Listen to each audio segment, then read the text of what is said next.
The smile you trust, look closer. The person smiling at you might not be kind. They might be watching, calculating, not admiring your presence, but assessing your usefulness. We're trained from birth to see a smile as a signal of peace. But in reality, a smile is just muscle, a movement that can mean anything: warmth, submission, or deception. And yet, it's the thing we trust most. We drop our guard when someone smiles. We let them closer. We hand them details they haven't earned, because our mind says they're nice. But what if they're not? Machiavelli warned us about this.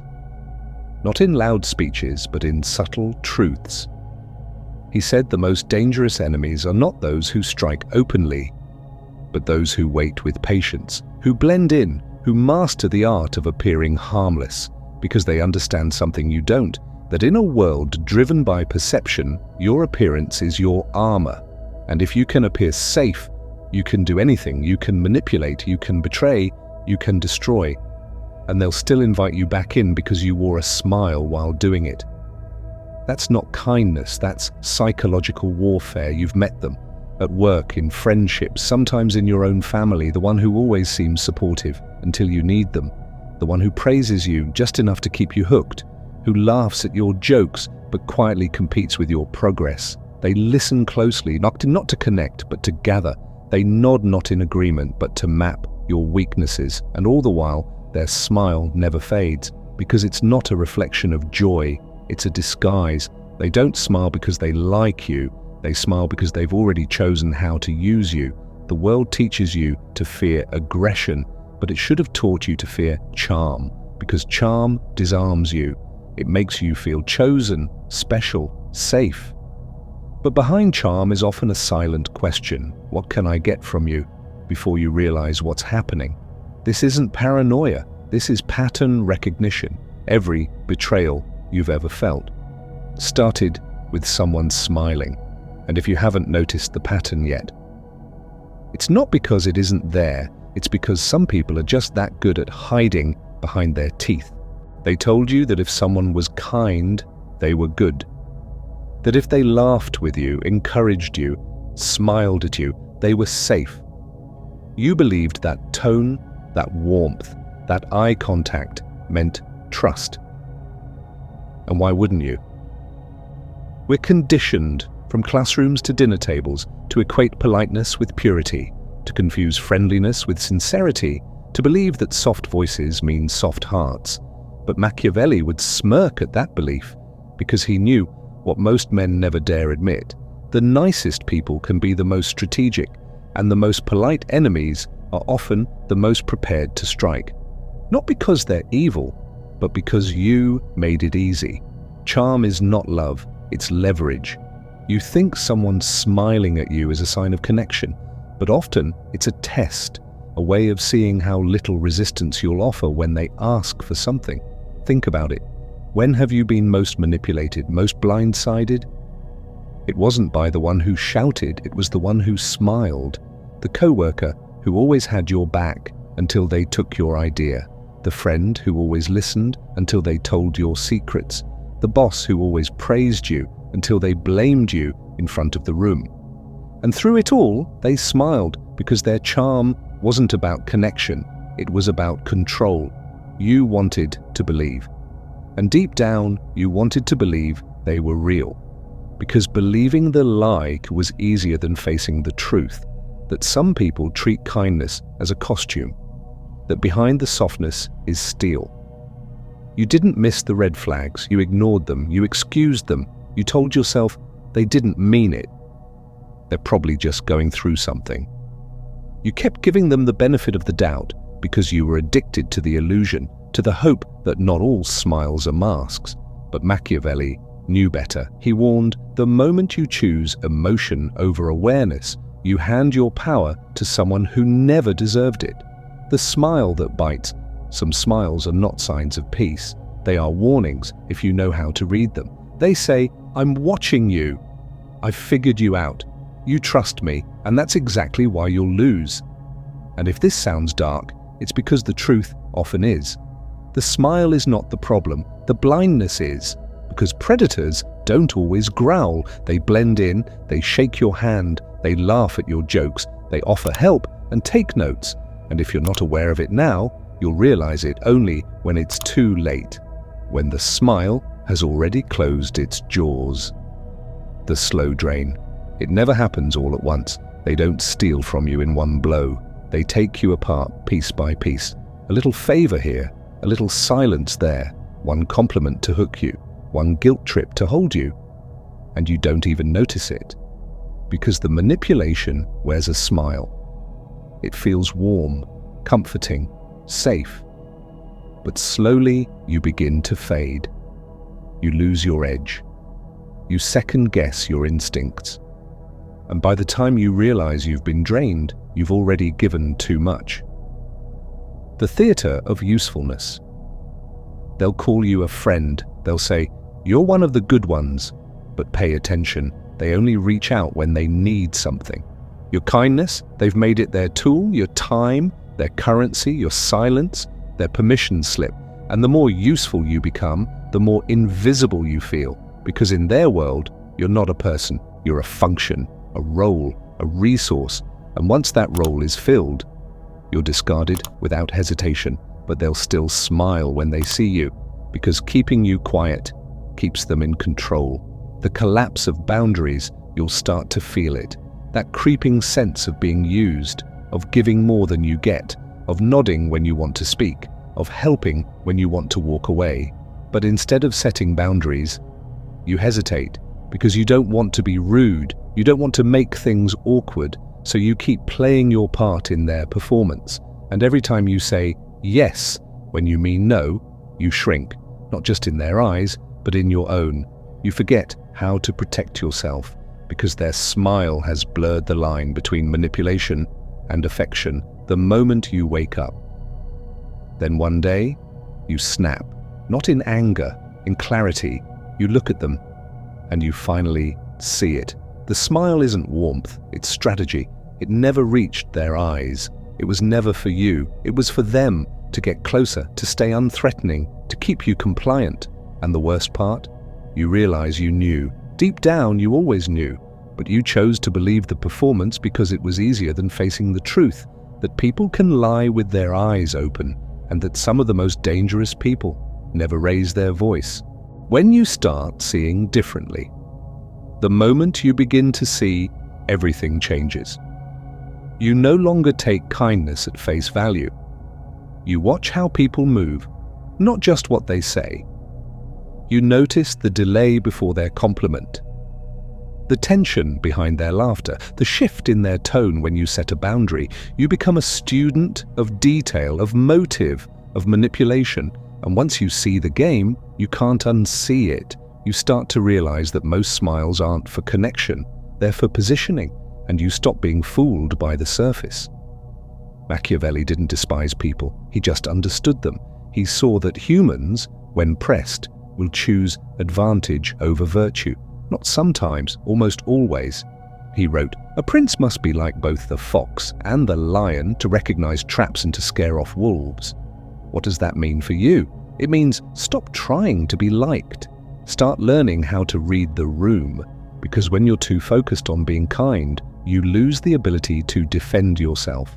And Machiavelli wasn't telling you to stop being good, he was telling you to stop being blind. How to read the smile. A fake smile is almost always too consistent. It doesn't change with context. It doesn't fade when the mood shifts. It just stays there, frozen, like a mask, because it is. You'll see it most in moments of tension, or when someone smiles while saying something sharp. When they smile as they correct you, when they smile as they distance themselves but still act like they're just being honest. That's not connection, that's containment. They don't want resolution, they want dominance without the appearance of conflict, and a smile is the perfect disguise, turning awareness into power. But now, you're awake. You don't need to confront, you don't need to accuse. All you need is to observe, to watch how they shift when they realize you're no longer predictable, to see how their charm falters when your gaze sharpens. This is where power begins. Not in what you say, but in what you withhold. You don't give them your trust freely anymore. You don't assume warmth means safety. You stay calm, you stay quiet. You let their smile play out. But now you're behind the curtain, and what once felt like safety now looks like a performance. And you've stopped clapping. Silence is your shield. The first weapon is silence, not the awkward kind, the deliberate kind, the kind that makes people lean in, wonder, worry. When you stop reacting, you shift the power dynamic, because most manipulators rely on your response. They want you to explain, to soften, to please, but when you give them nothing, they can't map you, can't control you. Silence isn't absence, it's camouflage, and the man who masters silence becomes unreadable, and the unreadable man becomes untouchable. Unpredictability is control. The second weapon is unpredictability. Predictable men are easy to manipulate. They always say yes, they always show up, they always explain themselves, but the moment you stop playing by their script, the entire system shakes. You say no where they expect yes. You disappear when they expect presence. You speak sharply when they expect softness. Now they hesitate, and hesitation is power because the man they thought they could read is now a mystery, and people don't try to control what they don't understand. They fear it, detach from the need to be liked. But none of this works if you're still addicted to approval, if you still need everyone to see you as kind, as good, as safe. Then you're still vulnerable, because manipulators smell need.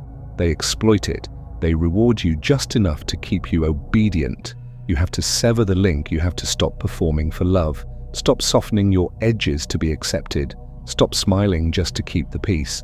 Respect is not built on likability. It's built on boundaries. And sometimes the most powerful thing you can do is let someone be disappointed. Redefine power. Machiavelli wasn't teaching you to be cold. He was teaching you to be clear, to understand that in a world ruled by image, your softness needs a spine, your silence needs intention, and your presence must carry weight. So from now on, you speak less, you observe more, you answer only when it serves you. And you remember, not everyone deserves your warmth, not everyone deserves access, because in the game of perception, your power is not in how nice you appear. It's in how few can reach you. Look at your life. Not the version you present, the one behind your eyes. Look at the conversations where you laughed too quickly. At the people you kept close, even when your gut whispered no. At the moments you smiled through disrespect, just to avoid being labeled difficult. Ask yourself, how many of those moments were you playing the good man, just to be accepted by someone who already decided you were disposable? Where you gave yourself away. Think of the rooms where you held your tongue so they wouldn't feel uncomfortable. Think of the favors you gave to people who never once returned the gesture. Think of the warmth you offered to those who only took and vanished. Not because they were confused, but because they knew you wouldn't fight back. You didn't give them your power, you handed it to them, wrapped in kindness, tied with approval, and sealed with silence. Why it keeps happening? This didn't happen once, it's a pattern, because the world doesn't punish you for being kind, it punishes you for being naively kind, it punishes predictability, it punishes availability, it punishes the man who thinks warmth will protect him in a room full of smiling predators. And the reason it keeps happening is because you're still hoping one day someone will see your worth without you having to protect it, but they won't. Not until you stop giving it away for free. What you must do now, so now you choose. Stay in the cycle.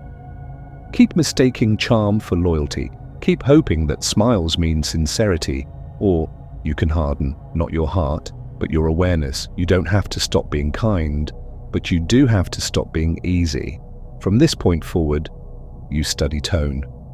You observe patterns, you recognize performance, and when someone smiles too wide, too often, too soon, you don't lean in. You lean back. and you let them reveal who they are, without ever showing who you are. Not all monsters roar. They don't come with red flags, they come with warm eyes, polished words, and smiles so perfect you'd swear they meant it. But monsters don't always roar. Sometimes they whisper, sometimes they laugh at your jokes, sometimes they sit right beside you, watching you slowly hand them your trust, while they sharpen the knife behind their back, the smile as a weapon. You were taught that smiling is safe, that charm is innocent, but in the wrong hands, it's a weapon more dangerous than anger will ever be. Because anger shows its teeth, but charm? Charm hides the teeth behind a grin. It doesn't fight you, it invites you. And once you're inside the illusion, you won't even realize you're bleeding until you're empty. The final test. So now when they smile, you don't smile back, not right away. You watch, you wait. You listen for what's beneath the softness, because anyone can be kind, but not everyone is safe. And the most dangerous people? They don't want to hurt you loudly. They want to leave you confused, questioning, second-guessing your own senses, and that's how you know you've met one. They don't take your power, you give it to them. While they're smiling, let it hang, so the next time you feel comforted by a grin, ask yourself one thing: are they smiling because they care, or because they think you're too soft to see what they really are? Then say nothing, just keep watching, because sometimes survival starts with silence.